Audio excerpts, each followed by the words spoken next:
Hi, my name is Jay Sugarman, and I want to welcome you to Museum Open House. This ongoing series features and highlights many of the outstanding museums and other cultural institutions. The main purpose of most programs is to inform viewers about current and upcoming exhibits, various programs, resources, and other opportunities that are available for the general public. Today, via Zoom, we're fortunate to have as our guest Ryan Horton. Ryan is a highly accomplished artist and designer who specializes in digital collage and single line paintings. He's here today to inform us about his very engaging and thoughtful exhibition entitled Continuum II, which is on display at Newton City Hall until January 25th. Presented through a partnership between Newton Cultural Development and Newton Health and Human Services, this exhibition invites viewers to pause in a civic space and consider the strength, resilience, and possibility that emerge when we come together. During the program, we're going to behind the scenes tour and in the process come to better understand and appreciate how Ryan's bold, continuous line paintings, faces, and expressions flow into one another, forming an interconnected fabric that reflects how we exist, not in isolation, but as a shared community. Let's start by meeting Ryan and then hearing all about Continuum II. Welcome, Ryan. So delighted to be able to be here. Thank you so much for having me. I truly do appreciate the opportunity. Last week I had the wonderful opportunity to visit the exhibition. Really appreciated, as I mentioned, those bold colors, your overall artistry, and the thoughtfulness behind the exhibition. Eager to hear more about it and have you inform viewers. But before we jump right to that, I think it would be of interest if you just briefly maybe add a little more about your background, artistic, professional interest, please. Yeah, absolutely. Thank you for that wonderful introduction. That's definitely making me blush. Like you said, my name is Ryan Horton. I'm a multidisciplinary artist. I'm from Lilburn, Georgia. It's just 40 minutes, 30 minutes outside of Atlanta, north of Atlanta. I went to Savannah College of Art and Design for my focus in architecture. I then came up to Northeastern. I came to my sister's graduation, and I thought that this is a pretty cool city, really beautiful, and then realized I got smacked in the face with cold, but it is what it is. Um, I got my master's degree at Northeastern University, and I realized that I hate architecture. I understand hate is a strong word. It's more like I wasn't passionate with being inside the industry in a specific way. So I decided to pivot. I jumped out of that and started doing more experiential design, which is convention-centered spaces and making temporary architecture for brands, experiences, and engagement for people to come in and learn more about the products and the brand. That was really interesting. Pandemic hit, changed everyone's life. I got furloughed and I had to go back into my creative little rabbit hole and just be able to create for myself. So that was very fun, but realized that bills still need to be paid. Then I jumped from there into being a graphic designer. I became a graphic designer to learn. It was a great opportunity to learn more about how to sell narratives and understanding and getting people more engaged with stories and becoming more of like a holistic, like lifestyle brand experience for people, which was great. However, at that previous job, I had a lot of discrimination I was dealing with. So I was trying to find a way to take all that energy and take all my emotions and pour it into something, and I poured it back into my art. And I remember the day vividly, September 2022, I decided to quit full time and be like, hey, I'm going to become an artist. And rightfully so, I guess, because right after quitting, I got invited to showcase my work in London at the Oxo Tower for a inaugural art fair event. And then when I got back from there, I got invited to show some work at Dallas, what is the African American Museum of Dallas. And so from there, I just been on Oh, like the ground running, just showcasing work and really fabulous. appreciating everything. So yeah, that's my background. Fabulous, fabulous. No, it's very gutsy to make big pivots in careers. And for you, though, definitely the right decisions, as we can Yeah. see from what's happened in your current work. How did the partnership between Newton Cultural Development and Newton Health and Human Services come about and shape the exhibition? Yeah, great question. Actually, my partner's father, he reached out to me. He was like, I thought that because they live in Newton, and She was like, I thought this would be an interesting opportunity for you because your work ta speaks about community and being connected. And the main focus between the two organizations, I think this is their first exhibition like that to showcase work that focuses on social connection and like the betterment of like how we are connected to make something better, excuse me. Um, and I thought that runs parallel to what I create in my artwork. My single line works really showcase how we are connected as one, and how I got to that whole concept was from, funny enough, it was from um, a commissioned piece from a U.S. diplomat at the time. He wanted something that focused on Black royalty. I thought that was a beautiful concept. And so I was like, what's the best way of showcasing this? And I thought that royalty isn't from an individual, royalty is from a community that uplifts that individual. So why not showcase the faces from that community? And I started drawing the single lines. I started drawing faces and on top of faces on faces. And I just stepped back and I loved it. And it's actually the title piece. This piece right here is the first piece that started it all. And I just loved it, and it kind of just spiraled into everything.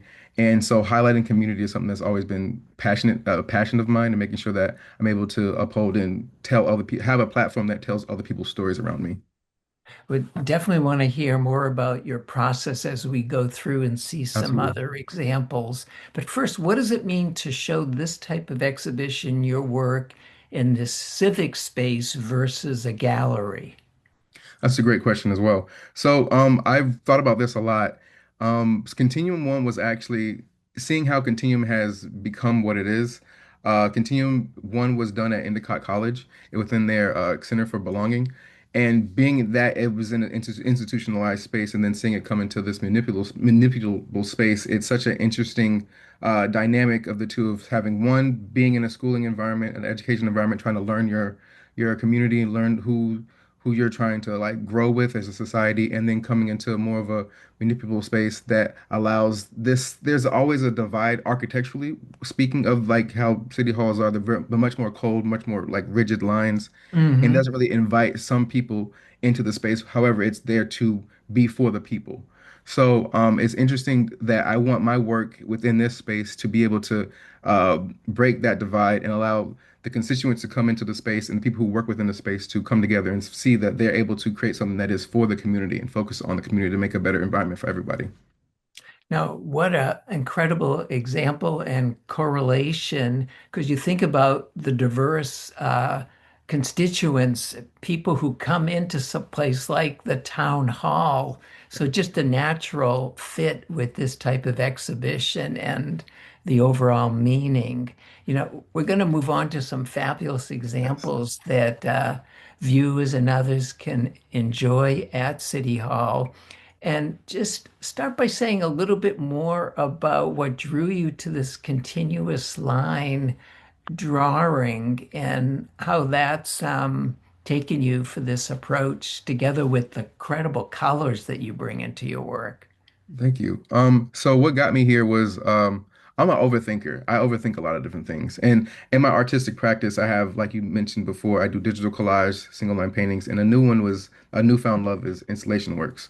But with my single line works, this is my moment of rest. These are my moments of pause. I don't have to overthink everything. Whatever I create is what it is. So with a lot of the faces, we see faces every single day, and why not showcase those same faces on canvas? And whenever I go to do this, I don't plan it out. I just like run with it and see what happens. Just because Wow. why not be sporadic? Why not have this moment of just creation, just let it be. And it's just something special to me just to be able to showcase it and have people see just the raw emotion of it. And I think that's something that's very funny about the society that we live in. We're always on the go. Everyone's always in motion of doing something. Something has to be done. We have to be uh, some type of progression in life. I think that what's interesting about how my work is that same way of like I just go, I see it as a moment of rest for myself. So I hope when other people see it, they also see they have a time where they can stop and rest and understand like my experience in life as well as I give them a moment to like find nostalgia, find a memory, find something that makes them happy and joyous within it. That's fascinating to hear that you don't plan these pieces out beforehand. You just have your materials with you and just dive right in and see where it takes you. Just go for it because that's life too, right? Like I said, I overthink everything, and this is my free therapy. I'm like, okay, a lot is going on. How can I just let it go? And I put it on the canvas. How often are you surprised maybe when you've finished a piece and you look back and say, whoa, where did that come from? That's a great question. Sometimes like the title slide, that first piece, I was like, "Who? This is me?" This is kind of insane. But this one as well. This was actually done. The piece that you have right now is called HBCU Legacy, and I painted this live this past October. I was with Blue Blue Bridge Education, so it's an organization that focuses on getting Black students out of in Boston into HBCU schools, and they had a Hmm. gala event recently, and they tapped me to be the live entertainment, and I was like, they want me to paint something that showcases the legacy of HBCUs, and I thought that that's like such a huge like undertaking, but I was privileged to be able to have this opportunity. And what I Yeah. did, and what you can't see in the photo, which is fun because all the white background is done with one continuous line as well, and it's with a smaller pen, but it's all white. So depending on what Ah. angle you look at it, it'll showcase the different faces will start to reveal themselves. It's a part of my whole reveal series that I've been doing. And what I wanted to showcase with that is like the underlaying of like ancestry of what was built before to allow HBCUs to exist now. And then you're seeing Hmm. the black line work now is a representation of the existing generation of HBCUs and those people who were able to come out of those environments to create a foundation for the next generation to be more uh, expressive whatever way they want to showcase themselves. And the reason why I did the primary colors, I'm a sucker for primary color. I love me the reds, the blues, the yellows. And what's great about those are the foundation colors of every other color that I. So utilizing those colors, I'm able to express the wide gamut of colors that represent the different HBCUs and different expressions around the world because they're able to mix and match into something that's beautiful that represents the individual in that school. They're so vibrant. I mean, the image that we're seeing does do justice to seeing it in person in City Hall. It's just a perfect setting. And I know when I was there, there was a lot of attention, many other people making their way around your various paintings. This one, we have a little close up, a few words about the intent here. Yes. So this is a part of my layered emotion series. So each line is done with each color is one line, right? So each a line represents an emotion. Similar to I was watching a lot of Inside Out. I know Disney has some great shows that showcase like emotion. I thought that was a great way to highlight that is utilizing color. And I do each line represents a certain color. So blue could be sadness, yellow could be curiosity, and red could be Mm. mad. Certain things. And I think that it represents the holistic expression of a human. So like when they all layer on top of each other, it gives you the whole expression of human expression of any type of way that we see ourselves and express ourselves to other people. Wonderful, wonderful. And moving on, and this piece we see some similar but some different configurations. A few words, maybe first about the centerpiece that we're Yes. enjoying. So the centerpiece is called Family Dinner, and I thought that it was actually a quick study at first, but then it kind of evolved into something so much bigger. The line work for me is so chaotic, and it reminds me of family dinners. Whether it be family dinners with my partner and her family out in Newton, or down in Georgia and South Carolina with my family, it's always so much going on, but the beauty of it is that it's always connected. So whether it be one expression that is completely separate of another one, it's still like a derivative of that first expression. Like it's grown from that. And it's so much, it's just chaotic, it's everything, it's fun, but it's family dinners. It's what it is. So So there's again, this was an example, Ryan, when you started, you weren't sure what it was going to end up being, but you proceeded, and then the yeah. colors weren't planned either. But then when you step back at the end, you had this epiphany of family dinner, say.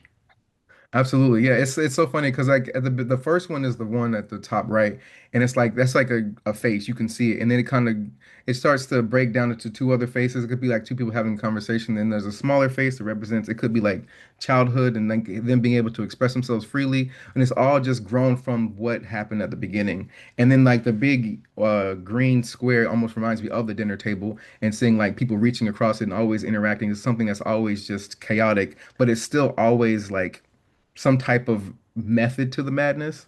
And so that's what I wanted to depict, and it's kind of just blossomed out of whatever it was. And you probably noticed that I didn't use the primary colors in this one, but I was able to use softer colors to make sure there's like a balance to it, to make sure it's not too overwhelming. But yeah, that's the beauty of the piece. Oh, it's fascinating to hear your creativity and the process behind it. Do you ever sometimes, once you finish a piece like this, think, oh, maybe I'll go back and add a few things and do another follow-up piece or something? That's a great question. One thing about some of the things that I create is that to make sure it's not a fluke, I like to do it twice to be able to like, okay, I made one, I'm like, ooh, this is really good, but can I do it again to make sure it's like something I can do?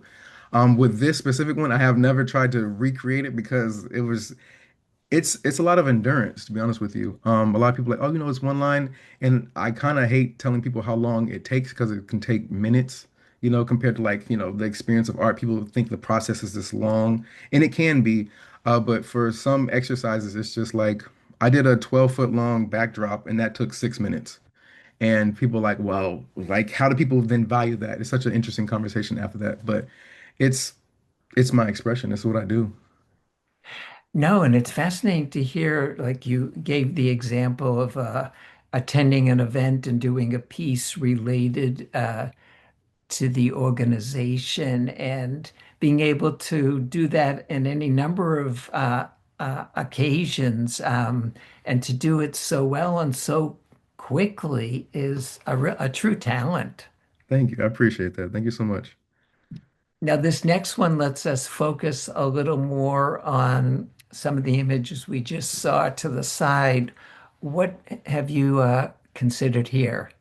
These are something actually brand new. I did them late last year.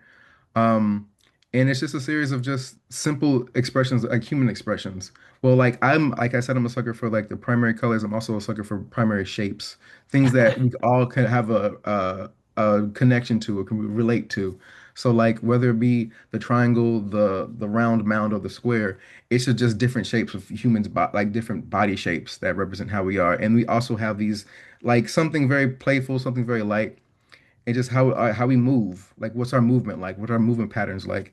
And highlight that in such a playful, simple way. And it's funny because compared to the other pieces, these take so much like more like focus, and I have to like make sure like I wanted things to be good. I want to make sure the line works well, and it people can understand them as like body shapes and then of different expressions of people. So yeah, No, you mentioned simple, but it works yeah. so well. Truly wonderful. Thank you. Moving on to this wonderful selection here. A few words about, I know it's not necessarily the centerpiece, Yeah. but the piece that is on different posters related to the exhibit to the far left as we're looking at it. What do you? Yes. That is the piece. That's the Black Royalty piece. That's the piece that I created. A variation of that is. And it was the first one. It was literally um painting it. I was just like, let's see what happens. Like, why not go for these lines? Why not showcase? I'm understanding how a face works. I know it needs eyes, I need nose, I need some type of understanding of so people can relate to it and like connect to like the human expression. And then I just put the color down to it. I was like, oh, it's working. This is something great. And adding the crown to me, the crown, a lot of people are like, oh, this relates or can understand to relate to Basquiat in a way, which is a beautiful example. But for me personally, whenever I put crowns on things, it represents that is good enough because I had a hard time. Like I said, I was dealing with a lot of discrimination in the workplace, and I wanted to make sure my work was enough. And a reminder of it was the value of what, like, I guess what royalty is, or understanding that I am enough as a human being. And so Mm. that's why I did it. You know, you mentioned connections. What role does the abstraction play in allowing viewers to maybe interpret or connect their own experiences to your work? Yeah. It's so funny about the word abstraction for me because when I paint them, I don't see them as abstract faces. I just Mm. see them as faces. You know what I'm saying? Like it's just like a natural expression of a face. And then like I had a friend, she was like, "Oh, this is such a beautiful abstraction of everything." I was like, Oh yeah, like that is it is what it is. It's not like a it's not hyper realistic. It's Yeah, these are abstractions of faces and expressions. But for me, I'm just like, this is how I see people. And when I see it as an abstraction, it allows for so much more opportunity for people to relate to it. One particular story I have in mind is from my partner's great aunt. I had drawn a picture of like three different faces, and one of the faces she stopped. She's like, "Oh, that's my husband. That's my late husband." And I've only seen him a couple times in photos, and then comparing the two, I'm like, "Oh yeah, there is a lot of resemblance to it." And being able to showcase that and give her a piece. I then made a custom piece of him. Um, Being able to have that connection with people, like just unknowing, I didn't realize that I did that, is something that is special. And I think it speaks to me doing a good job of what I'm at my craft and my practice. So yeah, stuff like most that helps me a definitely, lot. most Yeah. definitely. Moving on, we have some nice close-ups here. A few words about what we're enjoying now. Yeah. So the larger piece on the left is called It's Complicated. And this was also a study at a time because I did a larger two larger pieces for Foley and Lautner, a larger law firm in the city of Boston. And I was trying to figure out what color schemes I wanted to do. And I just a sucker for primaries. I'm going to continue to push the primaries. There's this one, and then the other two are something that was recently done as well. The top one is called Recognized by Our Accents. So I had done a smaller 8 by 8 version of like the colors meeting together and then having the white on white. And what's fun is that I do the reveal series as well. So depending on how you see the white, how you look at the piece, the white faces will reveal themselves over time. A lot of my reveal series, I love to have people put them near like a window. So when the light hits it a specific way, you'll see it as you interact and move within, your space, you'll start to see the art like evolve with you and change over time. And I thought that that's something that's always fun. And a play on the words of like, recognized by our accents. I have, being from the South, I could hear specific accents of how people are, connected in different ways and showcase themselves in specific ways and hear how they speak and their lingo and everything else. So it's something that I always wanted to tie towards. And the bottom one underneath that is called what is it? Matcha. It's I think Matcha Boys. Something but there's a whole trend that was happening recently with like the drink of matcha being green. And I had the color Yeah, green. I had mixed it and I was like, "Oh, this is interesting. How can I tie into that? How can I bring it into reality?" So that's what that is. terrific, Thank you. terrific. What are we enjoying here? Again, wonderful colors, a mix of primary and others. Yeah, so I had been tapped to do a commission piece from a lovely family. And they wanted something to showcase like the joy and the connection that you can have whenever you have your loved ones around you. And I wanted to showcase this is one of the ones that a practice study of it. And it was just going for something different, like bringing in more textures, like doing the dots, allowing for more like colors that I don't put together, I don't usually use. They wanted a green that I've never really tried before, and I was like, let's figure this out. Let's see how this works. And I did that as well. And I also, it might just be torturous, but I have done the white on white background as well, and it's just like it's a 36 by 48, so it takes Hmm. time. It's endurance. It's really like these small faces over and over again. So again, just allowing people to experience art differently is something that I really wanted to focus on with a lot of my work, as and letting the art evolve with the person and people understanding the different expressions that come with the art, which the same different expressions that come with people when you're interacting with them. Hmm. Most definitely. Yeah. And one more that we're able to enjoy, Yes, this is speaking of the latest out of faces. all of them. This is a fighter stance. And something about this piece, I had done a mock-up version that is 11 by 14, and I just really enjoyed the layering and the depth of it. So what I've done is the background is actually a stool. And it's like, fighters have the stool when they're in the boxing ring and they have to take a moment of rest. And I tied the whole chairs back into my architecture background. And what I've done is some installation works of chairs as being a moment of rest for people.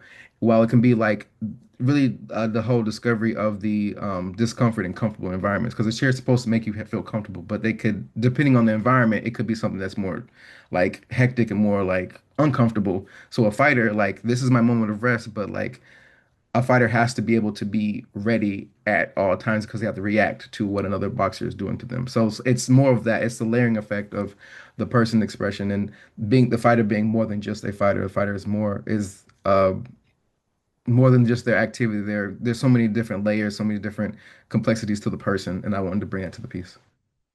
What's been some of the personal reactions or stories you've either received or observed from the exhibition Continuum II?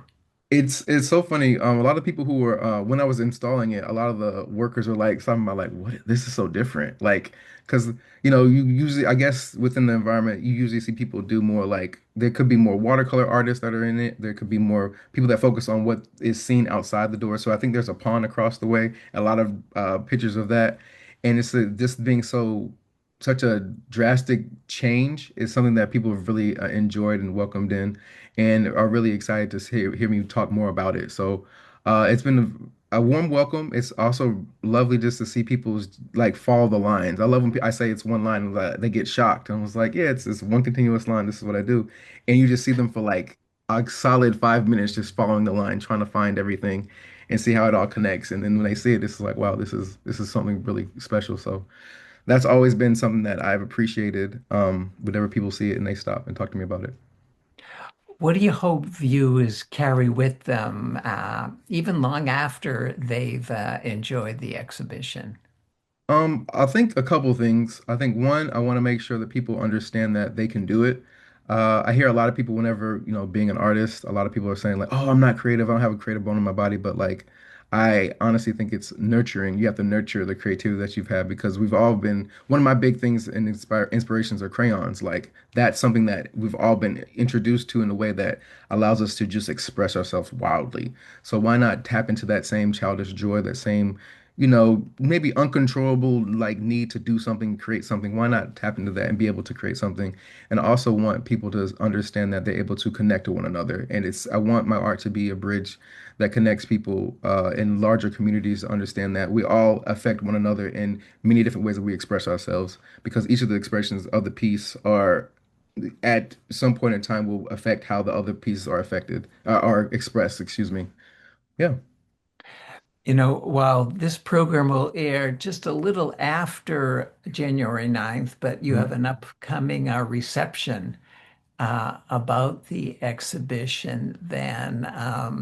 So I know that'll be a wonderful occasion for many more Absolutely. people to come and celebrate the work that you've put up for everybody in Newton City Hall. In Yes. closing, just very briefly, upcoming projects, work, contact information, Ryan. Yeah, so as you just recently said, the the reception's happening January 9th, Friday from 6 to 8. We have light refreshments, music, and community. Great way to start the year. Some more things I've been working on as an artist. I've been doing a lot of proposals. I've been writing a lot of proposals.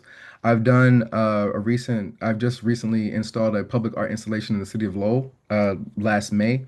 And it's interactive, it's up indefinitely. So whatever go up there, it's on like these prisms and you can spin them. And each of the prisms have different colors of my single line work, but they all connect, Oh, showcasing the diversity of the fabulous. city. And so by all means, if you're ever up there, spin into your heart's content. And I'm also trying to bring that design out into like the city of Boston and hopefully if you know anybody in the city of Newton. So yeah. Terrific, terrific. And in the closing credits, we'll have your website and Instagram information. Yes, thank you so much. I can say that now too if you would like me to. I could, Please, yes. please.